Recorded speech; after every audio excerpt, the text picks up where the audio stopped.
دوستان عزیزم سلام، بخشی هستم، محقق سبک زندگی سالم و تکنولوژیست جراحی و امروز میخوام با شما درباره یکی از حیاتی ترین اعضای بدن صحبت کنم. عضوی که شاید خیلی وقتا فراموشش میکنیم اما وقتی دچار مشکل بشه تازه میفهمیم چقدر مهم بوده.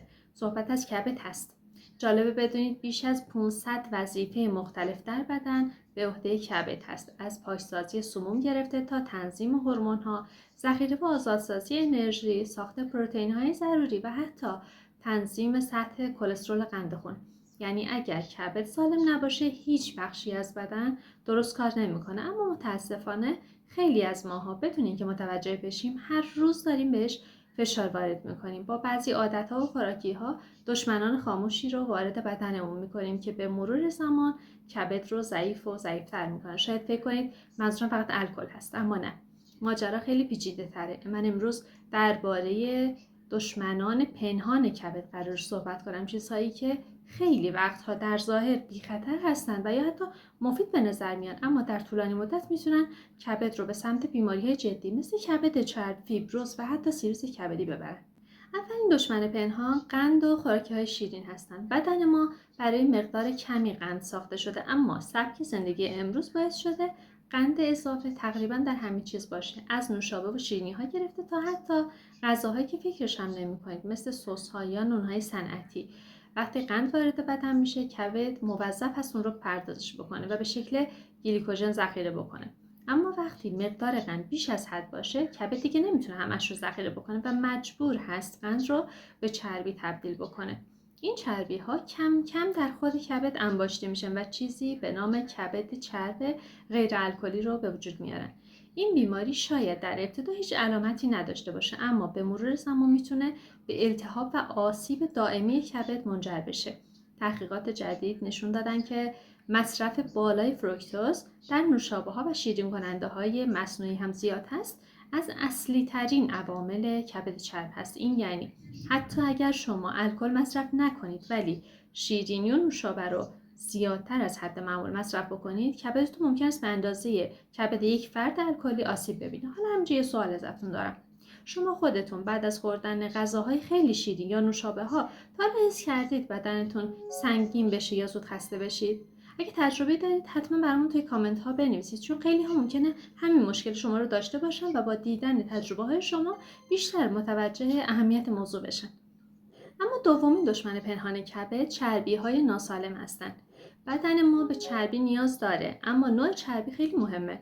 چربی های ترانس و اشباع شده که در غذاهای سرخ کردنی، فست فودها و روغن‌های صنعتی وجود دارند به شدت برای کبد مضر هستند. این چربی ها باعث افزایش التهاب در بدن و مقاومت به انسولین میشن. در نهایت چه اتفاقی میفته؟ روند تجمع چربی در کبد رو سرعت میبخشن. شاید جالب باشه بدونید که در سالهای اخیر سازمان جهانی بهداشت بارها هشدار داده که چربی‌های ترانس باید از رژیم غذایی مردم حذف بشن، چون نه تنها برای قلب بلکه برای کبد هم خیلی خطرناک هستند. در مقابل مصرف چربی‌های سالم مثل امگا 3 که در ماهی‌های چرب، گردو و دانه کتان وجود دارن میتونن کبد رو در برابر التهاب و آسیب محافظت بکنن. نکته مهم این که حتی اگر وزن طبیعی داشته باشید باز هم مصرف زیاد فست فود و چربی های ناسالم میتونه کبد شما رو بیمار بکنه. پس ظاهر بیرونی همیشه نشون دهنده وضعیت کبد سالم یا کبد بیمار نیست. اما برسیم به سومین دشمن پنهان کبد یعنی الکل. خیلی فکر میکنن مصرف کم الکل بی خطر هست اما علم جدید نشون داده حتی مقدار خیلی کم هم میتونه کبد رو تحت فشار قرار بده. دلیلش اینه که متابولیسم الکل فقط و فقط در کبد انجام میشه و محصولات جانبی این فرایند بسیار سمی هستند. الکل باعث تولید رادیکال های آزاد میشه، التهاب رو بالا میبره، به مرور باعث فیبروز و یا زخم شدن بافت کبدی میشه. شاید سالها طول بکشه تا اثرش مشخص بشه اما وقتی این علائم ظاهر بشن معمولا آسیب خیلی جدی رخ داده. به همین دلیل متخصصین توصیه میکنن که حتی مصرف اجتماعی و یا گهگاهی الکل رو هم تا حد امکان کنار بگذارید، چون کبد به خودی خودش کارهای زیادی رو برای انجام دادن، بنابراین نیازی به وارد کردن این همه فشار اضافی به کبد نداریم. اما چهارمین دشمن خاموش رو میخوام براتون معرفی کنم. حدس میزنید چی باشه؟ داروها. بله، داروهایی که خیلی وقتها برای بهبود سلامت مصرف میکنیم میتونه به کبدمون آسیب بزنن. یکی از شناخته شده ترین نمونه ها همین استامینوفنی هستش که به وفور هم در تمام مناظر وجود داره استفاده میشه. مصرف زیاد یا طولانی مدت استامینوفن میتونه منجر به مسمومیت کبدی منجر بشه. داروهای ضد التهاب غیر استروئیدی مثل ایبوپروفن، داروهای ضد افسردگی، بعضی آنتیبیوتیک ها و حتی بعضی مکمل های گیاهی نامطمئن هم ممکن هست روی کبد اثرات معکوس و منفی بگذارن. و علتش این هست که کبد باید همه این مواد شیمیایی رو دفع بکنه. و وقتی حجم زیادی از دارو وارد کبد میکنیم، سلول کبدی تحت فشار قرار میگیرد. بنابراین هیچ وقت دارو رو خودسرانه و طولانی مدت مصرف نکنید. همیشه به سلامت کبد توجه داشته باشید. اما برسیم به عامل خطرناک بعدی، یعنی کم تحرکی و سبک زندگی نشسته. کبد برای اینکه کار خودش رو درست انجام بده نیاز داره که جریان خون خوبی رو در بدن برقرار بکنیم.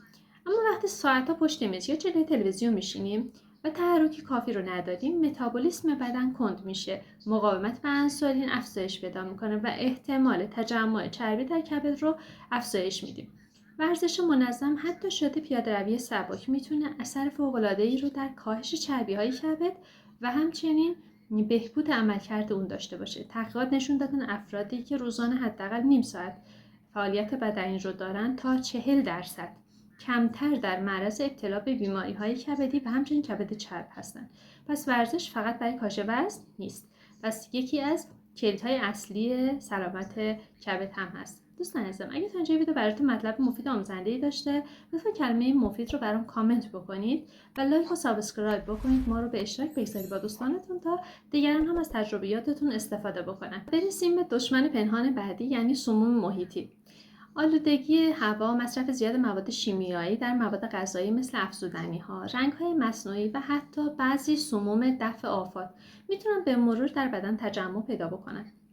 کبد به عنوان فیلتر اصلی این سموم عمل میکنه و اونها رو تجزیه میکنه. اما وقتی حجمشون بالا بشه دیگه کبد آسیب میبینه. همینجا اهمیت انتخاب غذاهای طبیعی، ارگانیک و کم پردازش شده مشخص میشه که حتی نوشیدن آب کافی هم میتونه به کبد کمک بکنه تا سموم راحتی از بدن دفع بشن. دوستان عزیزم، شاید تا اینجا کمی نگران شده باشید، اما خبر خوب این هست که کبد توانایی فوق‌العاده‌ای برای بازسازی داره.